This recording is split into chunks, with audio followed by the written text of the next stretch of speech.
Bismillahirrahmanirrahim. Assalamualaikum warahmatullahi wabarakatuh. Waalaikumsalam warahmatullahi. Alhamdulillah wassalatu wassalamu ala Rasulillah wa ala alihi wasahbihi wa man wala. Seperti tadi yang disampaikan oleh kita, bahwa pelajaran kita sebelumnya adalah adab mengakhiri ataupun memulai tilawah yang baik, yang intinya berorientasi kepada pemahaman. Jadi karena paham, dan saya kira dengan terjemahan bisa, ya. Dan terjemahan kita juga dalam terjemahannya sudah disesuaikan dengan penggalan-penggalan ayatnya. Ya. Jadi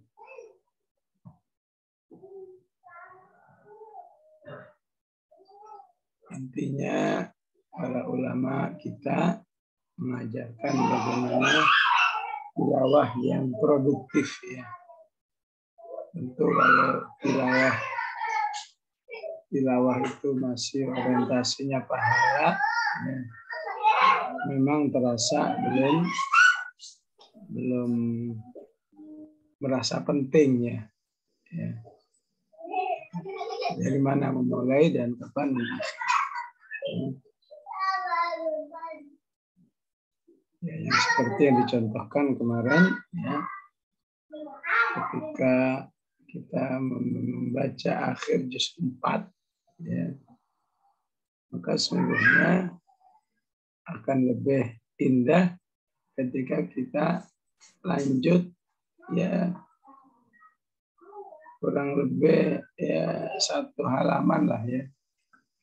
Jadi wal muhsanatu minan nisa'i illa ma malakat aymanukum, awal juz 5 itu masih satu tema dengan ayat sebelumnya yang berbunyi hurmat alaikum ummahatukum wa banatukum wa akhwatukum. Nah, ini sedikit mereview apa yang sudah kita pelajari. Sore hari ini para ulama mengatakan kepada kita, ya,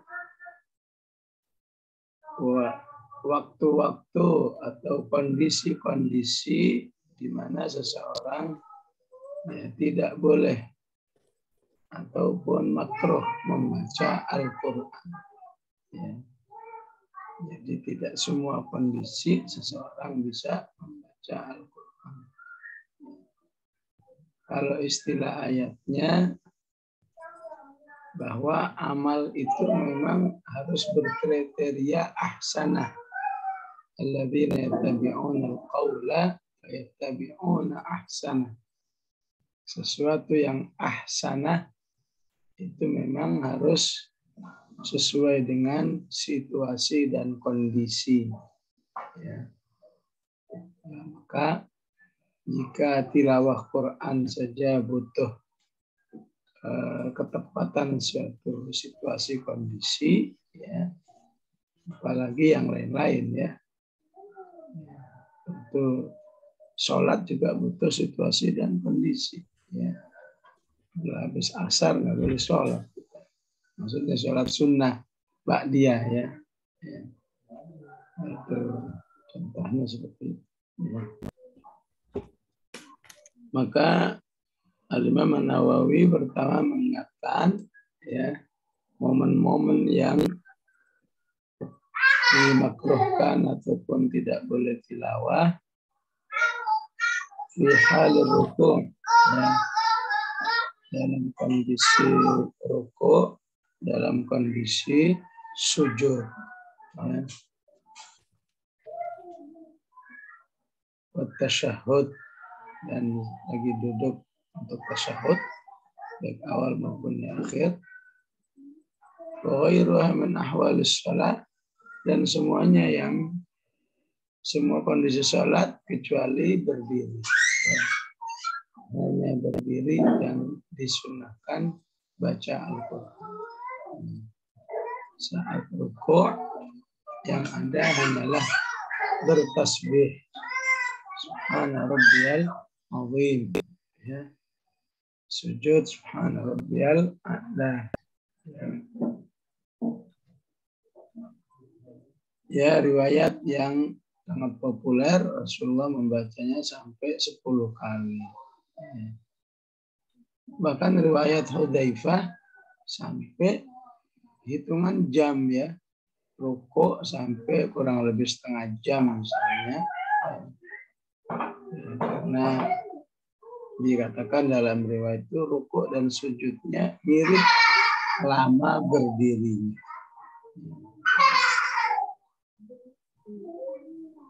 Untuk apa? Untuk bertasbih. Ya. Jadi sebagaimana rukuk sujud dianjurkan untuk berlama-lama, begitu juga qiyam dianjurkan berlama-lama apabila sendiri, ya, bukan menjadi imam. Semakin lama dilakukan maka itu semakin afdal. Di sini menunjukkan pentingnya menghafal, ya. Terutama ya menghafal bil ghaib istilahnya, ya, bukan lama berdiri, karena lama berdiri tapi membaca, misalnya buka mushaf, ya. Ya, pernah sudah saya jelaskan, untuk permanen sepanjang hidup memang kurang bagus, ya. Tapi kalau untuk ya katakan sebulan 2 bulan, pokoknya tidak untuk permanen, insya Allah Allah Maha tahu keterbatasan hamba-hambanya, namun juga Allah ingin jangan terus-menerus terbatas, ya. Jadi misalnya ingin tilawah panjang dalam sholat, tapi ngelihat, maka saya anjurkan ngelihatnya misalnya juz 30 aja, ya. Kalau ngelihatnya juz 30 aja, lama-lama juz 30 hafal. Kalau sudah hafal, baru baca, praktekkan dengan membaca tanpa melihat, ya. Ataupun membaca inginnya sudah 9, jadi 9 terus sampai lancar, sampai hafal, baru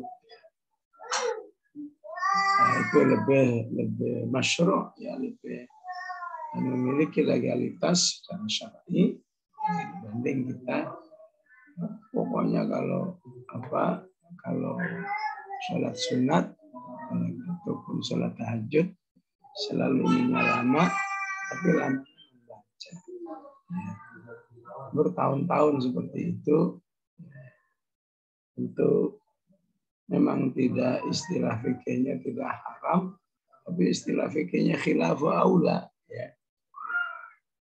Artinya tidak dilakukan itu lebih baik, ya. Artinya kalau saja seseorang tiap qiyamul lail an-naba, ya, an-naba an-nazi'at, an-naba an-nazi'at setahun, mana yang lebih bagus, ya. Tiap qiyamul lail membaca. Ya, setahun bacaannya selesai 30 juz, tapi dengan membaca. Tentu yang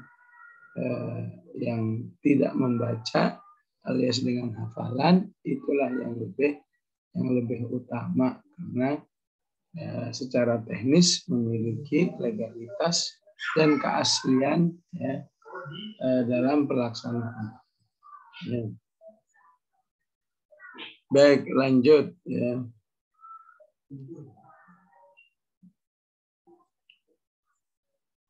Waktu qira'ul qira'atu, dan dimakruhkan membaca Al-Quran bima zada 'ala al-Fatihati lil ma'mum, ya.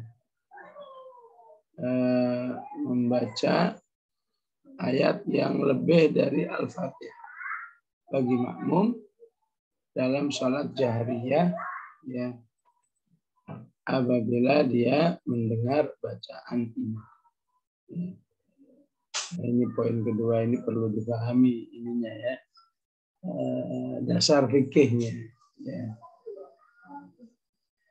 Dasar fikihnya memang khusus untuk Syafi'i karena ini memang Imam Nawawi ini termasuk tokoh dalam mazhab Imam Syafi'i. Ya. Memang harga mati ya. Pokoknya kalau makmum ya, itu harus baca Al-Fatihah. Ya. Ya.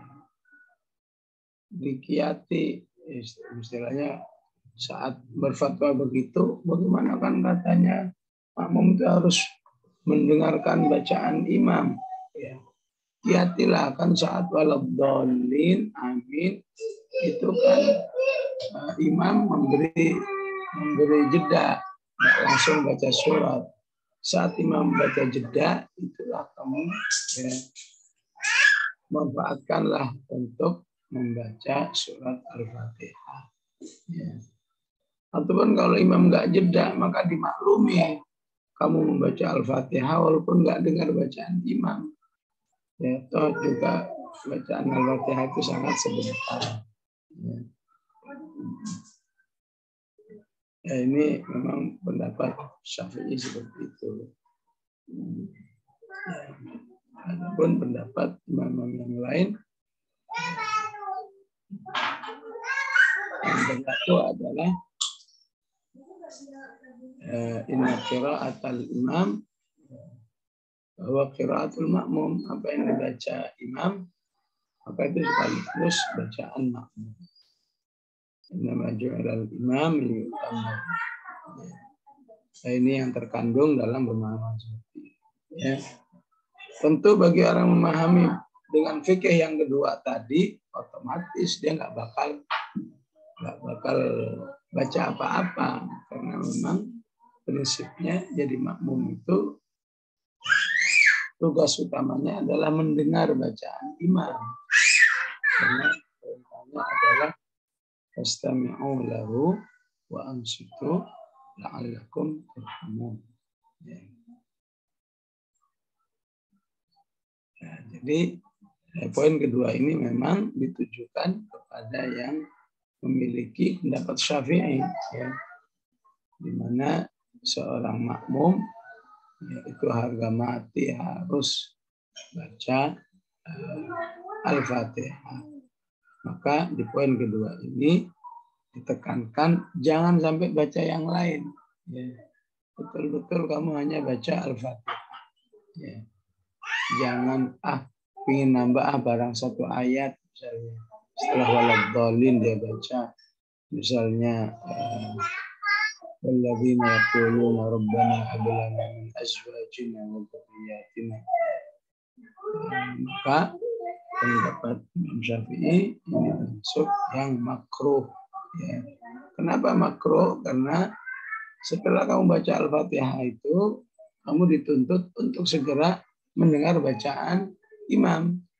Ya. Karena itu untuk pendapat yang bagi makmum nggak wajib lagi baca Al-Fatihah, insya Allah nggak mungkin ya, nggak mungkin melakukan ini ya. Tapi yang mungkin ya di dunia nyata ini ya, makmumnya merasa sangat menikmati bacaan imam. Ya. Makmumnya sangat menikmati bacaan imam. Ya. Imamnya baca idza waqa'atil waqi'ah laisa liwaqa'atiha kadhibah. Begitu nikmatnya makmumnya ikut-ikutan baca walaupun hanya gerakan bibir istilahnya ya, nggak bersuara ya. Itu juga termasuk makruh ya. Karena perintahnya di akhir surat Al-A'raf dengar dan diem ya. Wa fastami'u lahu wa ansitu la'allakum turhamun. Ya. Nah, kalau kamu ngikutin saja berarti kamu cuma, kalau kamu sambil ngikuti cuma dengar doang. Padahal perintahnya dengar dan diem. Ya. Dalam rangka apa? Dalam rangka tadabbur. Ya. Menerima pesan-pesan Al-Quran itu apa aja. Ya. Nah, karena itu seharusnya setiap makmum ya sudah dalam kondisi perasaan saya mau ditaujih apa sama imam saya. Ya. Saya mau dikasih nasihat Qur'ani apa oleh imam saya. Ya. Kalau ternyata enggak khusyuk, ya setelah selesai setelah selesai dianjurkan istighfar, ya. Maka salah satu istighfarnya, ya Allah, tadi saya sampai nggak inget tuh imamnya baca surat apa tadi, ya. Atau nggak tahu surat apa, atau nggak tahu, ya, nggak tahu isi ayat yang dibaca tadi apa, ya. Karena ketidakpahaman atau ketidakkonsentrasian, ya, itu menyalahi instruksi Allah. Astami'u lahu. Seharusnya kamu dengar dan kamu perhatikan dengan baik. Baik, selanjutnya wa taqrahu halatal qu'udi 'alal khala. Ya. Termasuk makruh, ya, ketika kamu duduk, ketika kamu berada di tempat, ya, khala. Khala itu tempat kamu menyendiri, ya. Ya, tempat kamu menyendiri dalam rangka, ya, BAB atau BAK, ya. Ya. Tentu di sini bukannya cocoknya diharamkan, ya, diharamkan kalau pakai suara, ya. Karena itu saat kita berada di toilet, di mana kita saat menyendiri, ya, ya, tapi perlu kita pahami, ya, toilet di rumahan dengan toilet di padang pasir kan beda. Toilet kalau yang suka naik gunung beda lagi. Ya. Pokoknya tempat di mana kita menyendiri atau BAK dan BAB itu dimakruhkan, ya, baca Al-Quran walaupun cuma dalam hati, ya. Dalam hati sambil murajaah amma yatasaaluna min naba'il 'azim, ya. Ya, tentu kalau sampai bersuara, ya, mungkin di atas makruh, ya. Istilahnya, ya, apa namanya, makruh tahrim, ya. Makruh tapi sudah mendekati dosa, ya. Keempat, wa fi halatin nu'as. Tidak boleh membaca Al-Quran dalam kondisi ngantuk, ya. Tentu saya memahaminya di sini ngantuk yang sudah diupayakan. Karena kalau ngantuknya asal ngantuk, bisa jadi juga baru 3 ayat orang ngantuk. Baru sehalaman ngantuk. Nah, kalau poin ini dipahami mutlak, ya, pokoknya ngantuk jangan baca Quran, ya, maka dampaknya bisa-bisa kita nggak baca Quran, ya. Karena ada seorang yang, ya, matanya itu kayaknya otomatis gitu, pokoknya kalau ketemu Quran ngantuk aja. Tapi kalau Sadaqallahul Adzim, ya, melek lagi, ya. Karena itu menurut saya poin ini perlu dipahami, ngantuk yang sudah diupayakan. Ya, mulai dengan yang paling gampang, coba merubah posisi. Ya. Mungkin kalau di rumah tadinya baca di kamar ngantuk karena bacanya di tempat tidur. Ya. Mungkin kalau dibaca di ruang tamu kali hilang ngantuknya, bisa jadi. Ya. Karena Rasulullah Sallallahu Alaihi Wasallam kan ya, Quran yang selalu dibaca di rumah itu bisa berfungsi maintenance rumah tangga orang beriman. Ya. Jadi jangan dikira ya seperti yang ada di video-video ya, rumah tangga itu maintenance-nya hanya urusan ranjang aja ya. Ya. Nggak ada lain kecuali itu. Pokoknya kalau ranjang beres, rumah tangga beres. Enggak ya. Itu mungkin baru sekian persennya.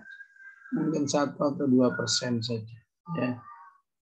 Di balik itu masih banyak penjelasan Al-Quran dan Sunnah. Salah satunya baca Quran di rumah itu Rasulullah mengatakan ya, innal baita la yattasi'a ahluhu. Ya.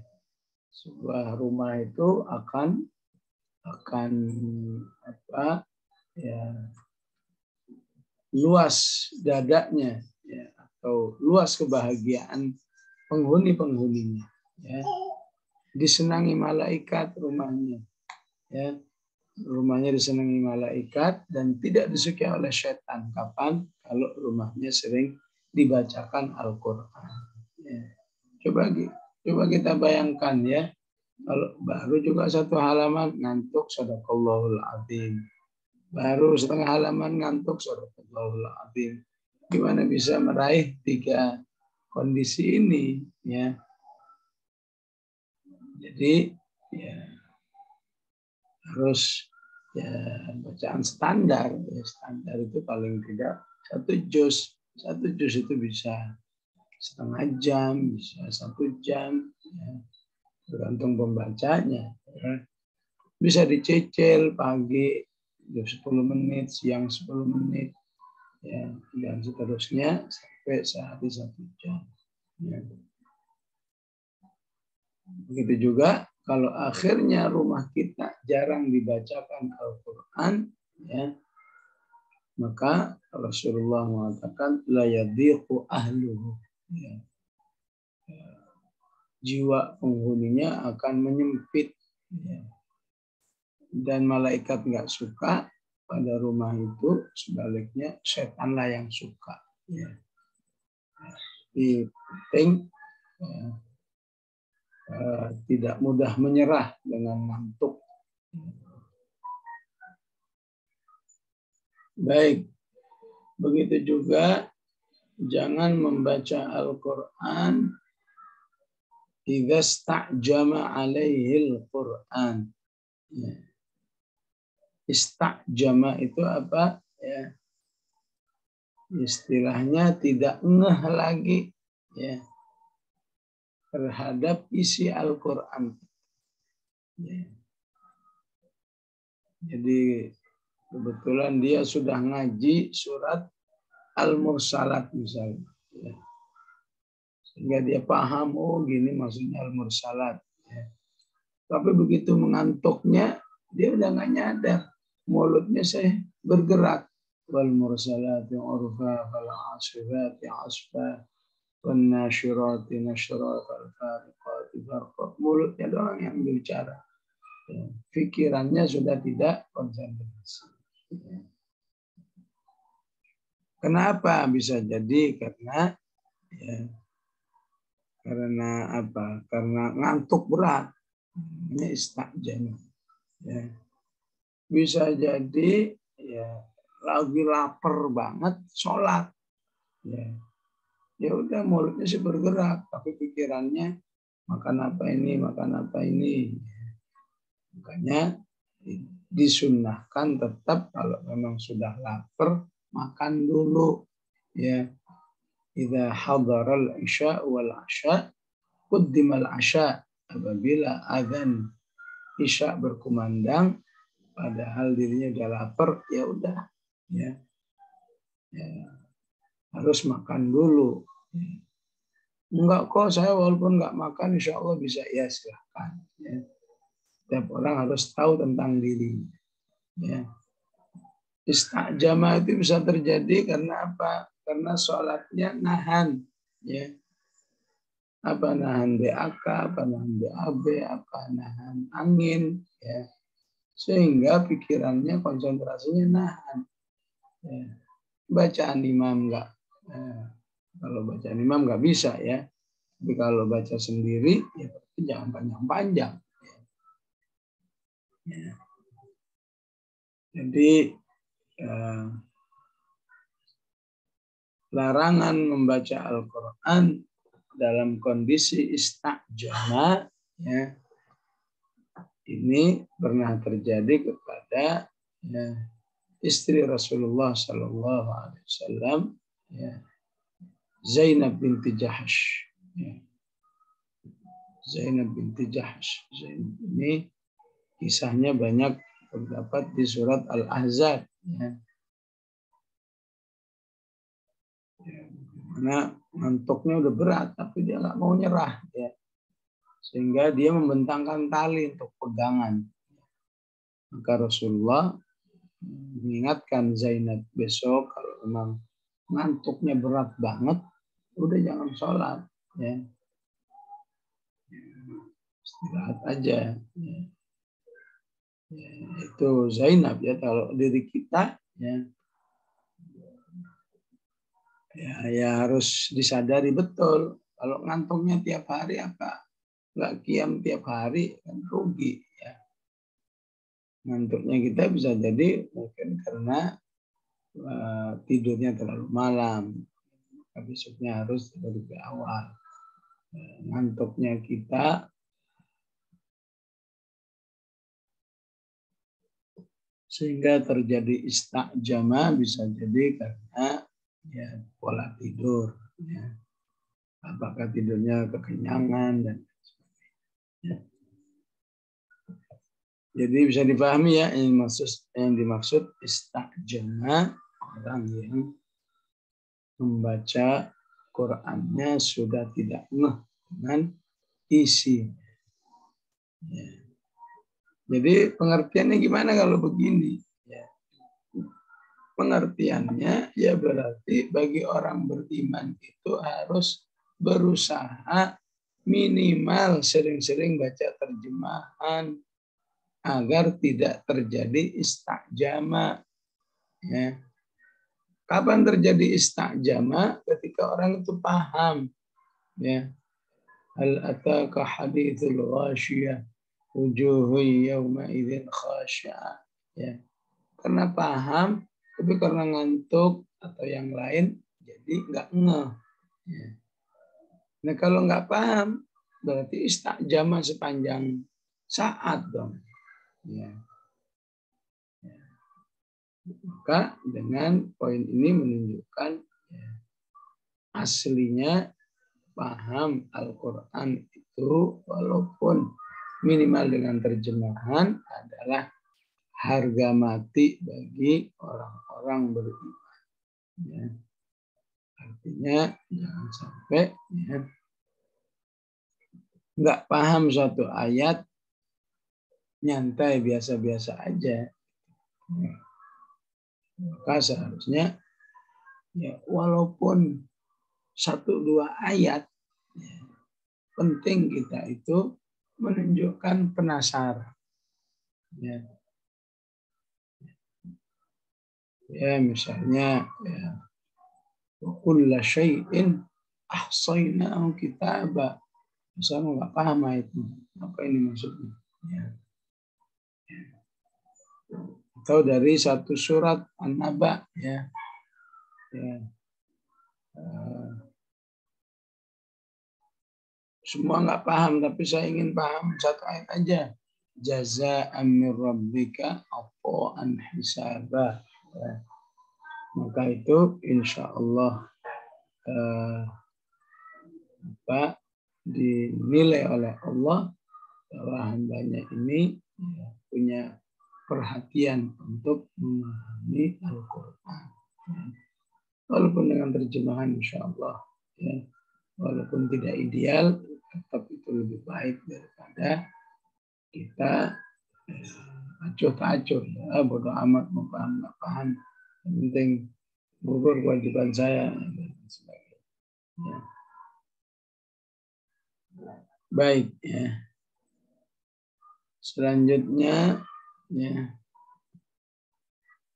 Wa kadza fi halatil khutbati liman yasma'uha. Begitu juga nggak boleh membaca Al-Quran bagi kaum laki-laki ini yang mendengarkan khutbah Jumat. Ya. Baca Quran aja nggak boleh, ya. Sambil dengar khutbah nggak boleh, ya. Baca memang tidak sampai haram, ya, tapi Rasulullah mengatakan, ya, siapa yang lagi khutbah Jumat dia tidak konsentrasi, berarti ya apa? Faqad laghauta. Laghauta itu berarti apa? Pahala sholat Jumatnya wallahu a'lam. Ya. Saya nggak berani mengatakan musnah, ya. Ya. Tapi pahalanya menjadi nggak jelas, ya. Ya susah-susah dari rumah datang ke Jumat, tapi ya khutbah Jumatnya diacuhkan begitu aja, ya. Jadi tidak boleh apa? Tidak boleh baca Quran menurut tema yang kita pelajari ini, ya. Tidak boleh sambil berzikir misalnya, ya. Ya. Khotib khutbah dia baca istighfar, baca sholawat, nggak boleh. Ya. Semuanya harus konsentrasi mendengar khutbah. Ya. Semuanya harus yakin bahwa mendengar khutbah itulah salah satu kelengkapan ibadah sholat Jumat. Ya. Jadi jangan sampai terpahami, ya, dengerin khutbah kayak apa, kayak istilahnya sia-sia gitulah, ya. Ngabis-ngabisin waktu, ya. Walaupun khutbahnya itu nggak menarik, ya. Ada orang khutbah, ya, dari marilah kita panjatkan puji dan syukur terus itu, ya. Istilahnya pembukaannya aja 10 menit sendiri, ya. Nggak menarik itu, ya. Padahal aslinya khutbah itu yang bagus sependek mungkin, ya. Ya, khutbah pertama, khutbah kedua selesai 10-15 menit. Itulah yang dipuji oleh Rasulullah SAW, ya. Sehingga ya, menjadi alasan yang kuat mengapa Rasulullah mengatakan kalau lagi khutbah kamu harus dengerin, jangan ngapa-ngapain, ya. Wala tilawah, wala berzikir, ya. Nah ini perlu saya jelaskan, ya, untuk mengkritisi, ya, ataupun mengingatkan apa yang terjadi di lapangan, ya. Mungkin ibu-ibu nggak pernah lihat langsung, ya, tapi saya sebagai khotib yang selalu sebagai khotib ataupun menjadi makmum, ya, maka yang kita lihat umumnya adalah ngantuk, ya. Ya kalau ngantuk sesekali insya Allah dimaklumi.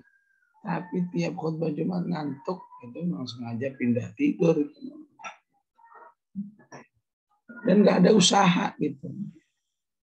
Apa kayak merubah posisi duduk, ya. Tadinya sila ganti begini selonjoran, silakan, ya. Lebih jahat lagi ngobrol, ya. Lagi khutbah Jumat ngobrol dengan, ya. Lebih jahat lagi gadget. Ini banyak sekali, ya.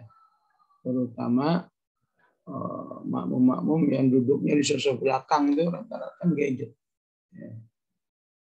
Ya, ini sebuah kebodohan yang luar biasa, penyanyian terhadap ibadah yang luar biasa yang seharusnya tidak terjadi kepada umat Islam. Wala tukrahu liman lam yasma'ha bal tustahab. Namun tidak makruh lagi kalau seseorang sholat di suatu masjid, ya, masjidnya besar, ya, jamaahnya 6.000 jamaah, ya. Saya dulu sering jadi khotib, ya. Nah kadang-kadang saat khutbah itu listrik mati, ya, sehingga suara khutbah tidak sampai soft yang di belakang, ya. Sehingga menurut sebagian ulama, ya, justru disunnahkan, ya, ataupun dianjurkan untuk, ya, kalau nggak terdengar khutbahnya karena ada kondisi tertentu, ya, maka dianjurkan apakah berzikir, apakah baca Quran. Ya. Tapi ulama yang lain seperti Tawus tetap menganggap makruh. Ya. Ulama yang lain Ibrahim tidak makruh. Ya. Maka ini bisa dipadukan, ya.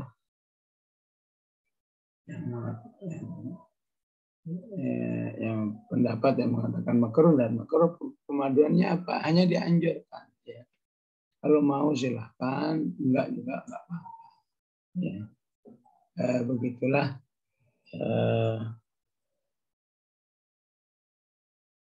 untuk kondisi-kondisi yang dimakruhkan ataupun dilarang untuk membaca Al-Quran.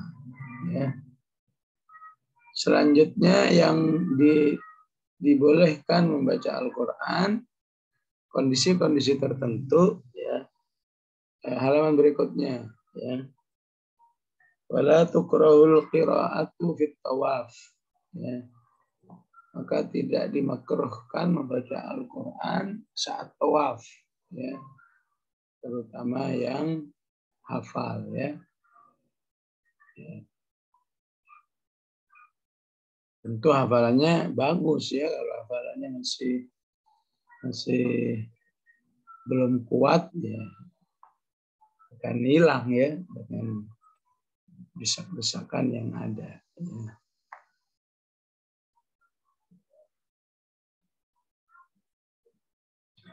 Tapi pengalaman saya bertawaf memang selalu ada, ya, orang yang tawafnya begitu ringan dia baca Quran, ya.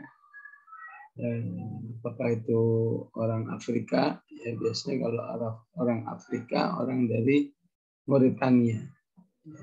Karena di Mauritania itu budayanya memang setiap Muslim bukan hanya bisa baca Quran, tapi hafal Quran. Ya. Pakistan, ya, biasanya kalau tawaf jamaah Pakistan biasanya membaca Al-Quran. Ya. Sebagian ada baca Quran tapi melihat mushaf, ya boleh-boleh aja. Ya. Karena tawaf tidak bisa disamakan dengan sholat. Ya. Inilah mazhab Syafi'i dan didukung oleh banyak sahabat, oleh banyak tabi'in seperti Atha, Mujahid, Ibnul Mubarak, Abu Thawr, dan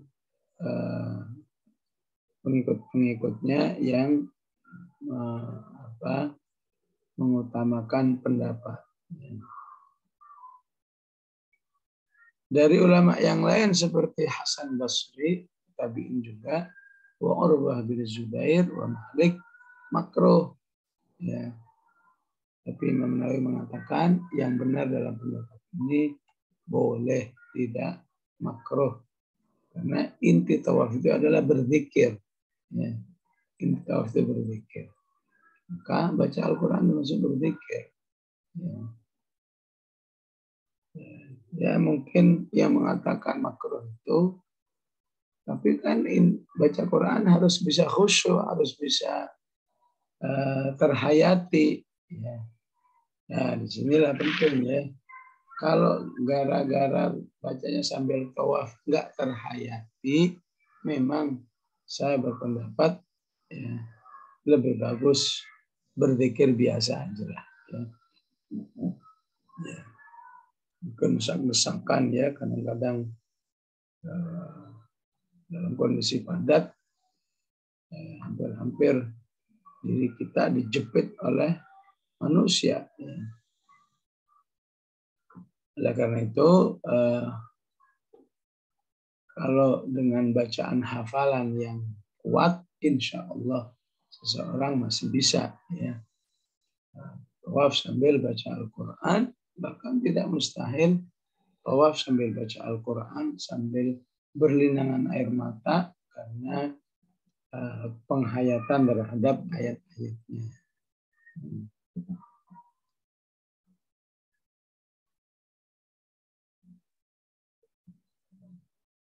Waqad taqaddama bayanul ikhtilaf. Ya. Sebelumnya sudah dijelaskan katanya bagaimana membaca Al-Quran di hammam. Ya. Hammam ini dalam bahasa Arab aslinya bukan toilet. Ya. Hammam bahasa aslinya itu ya ibaratnya seperti kolam renang. Ya. Ataupun apa namanya kamar sauna misalnya ya. Atau kalau di daerah-daerah yang ada pemandian air panas itu biasanya ada kamar khusus untuk berendam air panas ya. Setelah di Subang misalnya itu namanya hammam ya. Ya. Ya ada yang membolehkan ada. Begitu juga baca di jalan di kendaraan misalnya. Ya. Wa fi man famuhu najis ya. Begitu juga khilaf antara boleh dan tidak yang mulutnya ada najis ya. Mulutnya berdarah misalnya.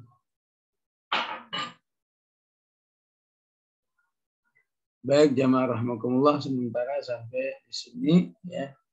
Selanjutnya kita bisa tanya jawab insyaallah. Sallallahu alaihi wasallam Muhammad wa ala alihi wasallam. Alhamdulillah rabbil alamin. Oke, hadiah keluarga Bro atas materinya pada hari ini tentang hal-hal yang dimaksudkan tilawah ya. Ada saya ditanya Bunda ya? Ya, silakan. Ya. Kepada jemaah ini kesempatan emas kita untuk berdialog, diskusi, bertanya kepada Bunda tentang materi terkait. Tafadhol. Boleh raise hand atau nulis chat. Tadi di kolom chat sudah ada pertanyaan. Sambil menunggu saya bacakan yang di kolom chat ya. Mungkin saya. Ya. Assalamualaikum Ustaz. Mohon tipsnya agar betah berlama-lama membaca terjemahan Al-Quran. Karena selama ini ketika membaca terjemahan baru sebentar sudah payah, capek banget. Syukron. Itu aja. Ya. Pertama yang harus dipersiapkan adalah motivasinya. Ya. Jadi motivasinya jangan karena terpaksa, karena beban gitu ya. Jadi motivasinya harus ya. Alangkah jeleknya diri ini ya berhadapan atau istilah sebagian ulama itu sedang membaca surat dari Allah aja nggak paham. Ya.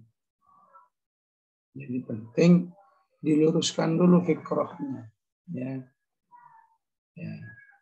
Fikrah yang ada di lapangan memang yang penting itu dapat pahala udah, jangan yang lain-lain. Itu harus dihilangkan dulu. Meningkatlah kepada kesadaran berikutnya. Ya. insya Allah bacaan Quran saya dapat pahala. Ya. Tapi saya harus sadar bahwa yang saya baca ini adalah kalamullah. Ya. Aneh sekali. Ya. Ya, jika saya tidak paham apa yang diinginkan oleh Allah, padahal Allah itu maksudnya ingin menasihati hamba-hambanya. Ya. Oleh karena itu perlu disadari juga ya, habit keilmiahan diri kita. Terus terang ini harus kita sadari memang habit keilmiahan diri kita itu masih lemah. Ya. Maka jangan diperlemah lagi ya dengan keengganan kita membaca terjemahan. Ya. Jadi saya pernah bertemu langsung dengan seorang mu'allafah ya, yang mengatakan begini, setelah saya masuk Islam dan saya tahu kitab suci namanya Al-Quran, itu bagi saya nggak mungkin, aneh, mustahil bagi saya kalau saya nggak membaca Al-Quran dengan terjemahannya. Karena kami di Jerman memang sudah dibiasakan, ya. Jangan menerima sesuatu yang kamu nggak tahu. Gitu. Ya. Jadi ketika dikasih tahu ini kitab sucinya umat Islam itu Quran, ya. Maka kita langsung bertanya, Quran itu apa? Ya. Quran itu begini, isinya apa? Itu lengkap gitu. Ya. Itu orang yang begitu namanya ya, orang yang punya habit ilmiah. Ya. Kalau nggak punya habit ilmiah memang makanya saya ribet banget ya. Ya. Ya, baca Al-Quran. Ya. Kemudian terus berlanjut, ya. Apa tidak malu kepada Allah ketika kita mendengar atau membaca Al-Quran, tapi kita nggak paham apa-apa. Ini imam baca Quran satu halaman atau satu rakaat itu kira-kira apa ya kesimpulannya? Ya. Apa nggak sayang ya, terhadap dirinya? Allah ngasih pesan tapi dirinya nggak ngeh. Jadi pesannya apa? Ya. Sebagian ulama mengingatkan, cobalah kamu kiaskan antara manusia dengan manusia. Ya. Ibaratnya seorang istri mengirim surat kepada suaminya. Ya. Setelah dikirim surat, ya, suaminya nanya, udah dibaca belum? Belum. Ya. Ya. Besok ditanya lagi, udah dibaca belum? Belum.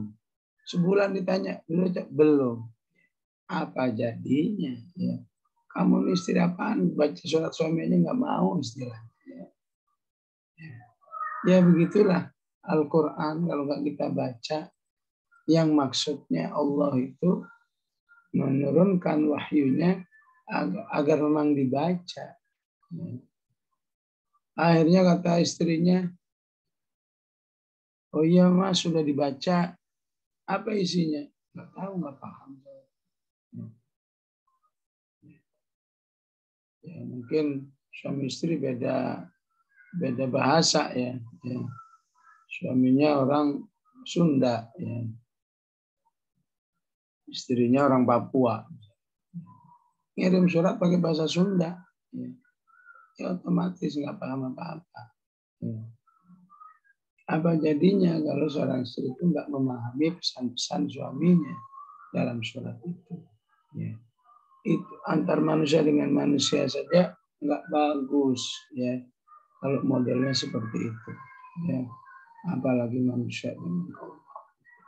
Apalagi isi Al-Quran itu pasti jauh lebih penting daripada surat suami kepada istrinya. Allah itu mungkin sedikit motivasi agar kita kuat ya. Karena itu penting berkiat-kiati lah ya. Ya. Katakan saya mau tiap hari 3 ayat misal. Yang penting tiap hari. Ya. Ya kalau kuat ya boleh soal kalau baca. Ya. Kalau dirinya mengakui saya paling jenuh kalau baca terjemahan. Ya udah yang penting jangan nggak baca. Ya. Ya. Itu pemahaman ini untuk yang sudah memahami Al-Quran dengan nuansa ilmiahnya. Allah a'lam. Baik, Bunda, jazakallah tentang pentingnya membaca terjemahan ya, mengetahui terjemahan Al-Quran. Pertanyaan berikut tentang membaca Al-Quran saat azan, Bunda. Yang sering terjadi adalah kita lagi tilawah kemudian azan. Apakah langsung berhenti atau nunggu ayat yang sesuai, Bunda? Iya. Ya, pertama secara umum Rasulullah mengatakan jika sami'tumul adzana fastami'u kata Rasulullah. Jika kamu dengar azan maka dengarkanlah, ya. Bahkan tidak hanya dengar, jawablah, ya. Jawablah sesuai dengan bacaan muadzin kecuali pada hayya 'alas shalah. Ya. Selesai berdoa. Ya. Maka otomatis di sini juga termasuk yang kurang dianjurkan atau istilahnya khilafu aula. Ya. Artinya kalau kamu terus baca Quran, membiarkan adzan berkumandang, kamu ketinggalan ada amal yang lebih baik. Ya. Amalmu baca Quran itu menjadi menurun bobotnya di sisi Allah karena seharusnya ya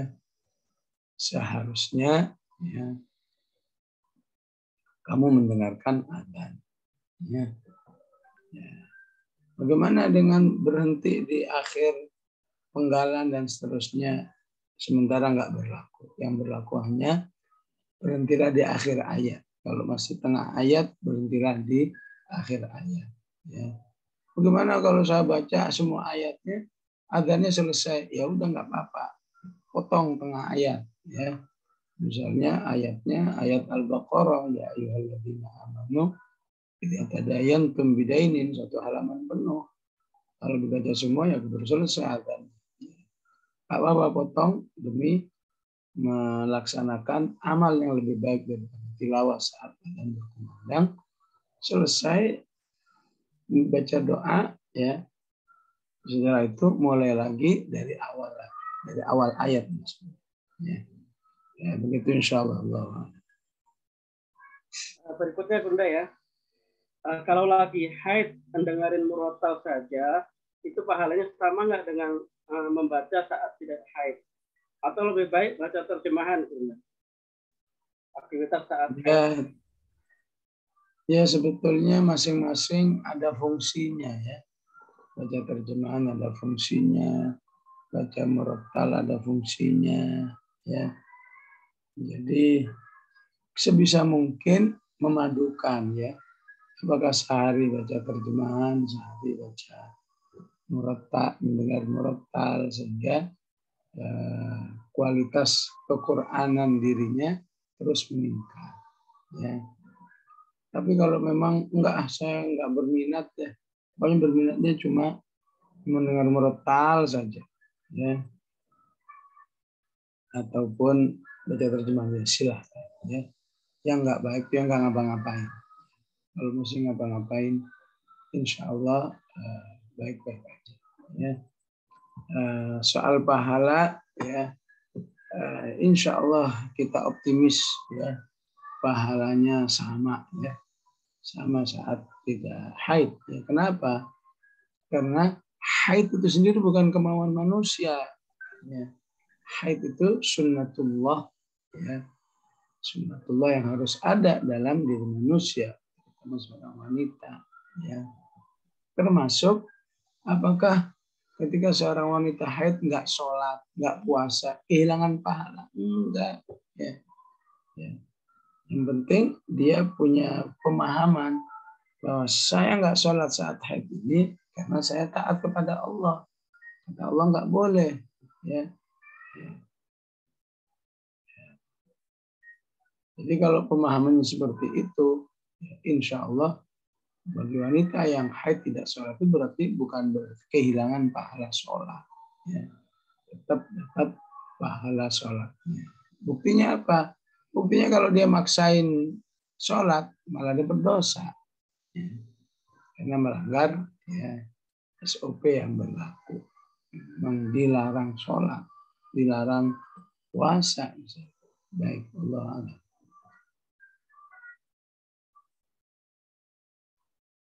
Bunda, berikutnya baca Quran tidak pakai jilbab.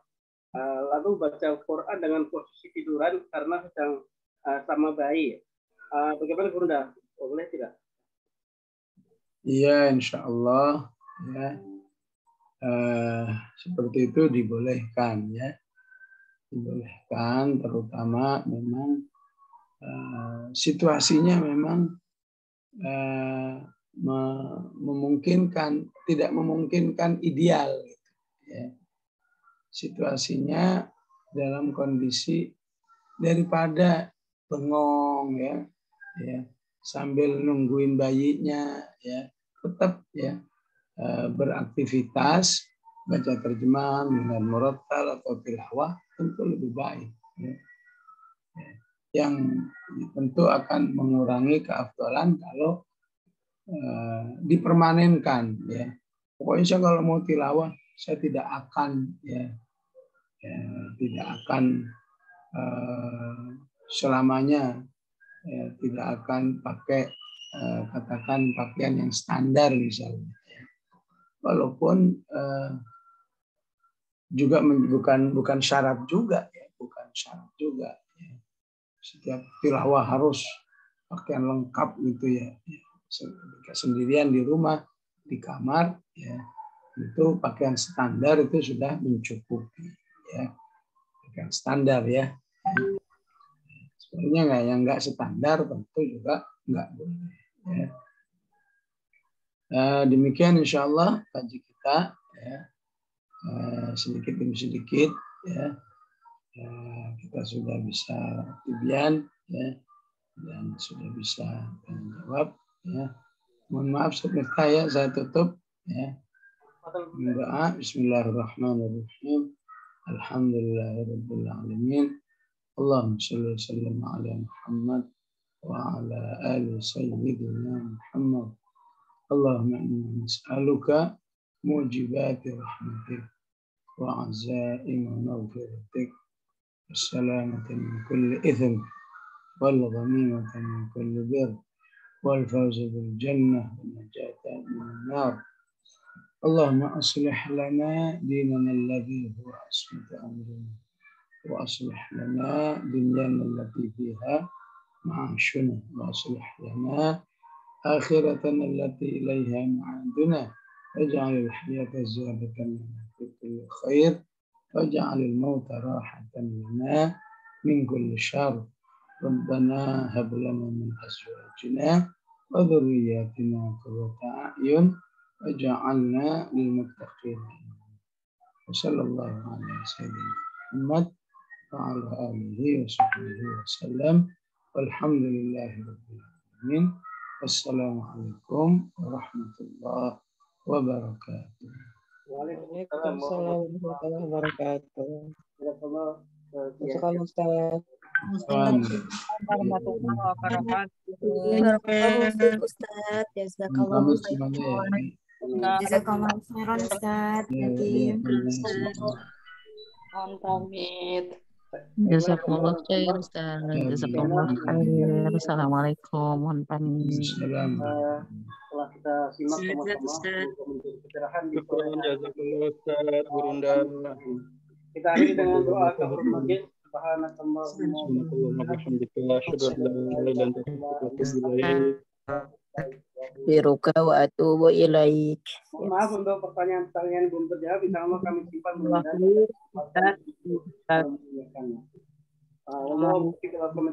Assalamualaikum warahmatullahi wabarakatuh. Waalaikumsalam warahmatullahi wabarakatuh. wabarakatuh. Jazakumullah khair Ustaz. Izin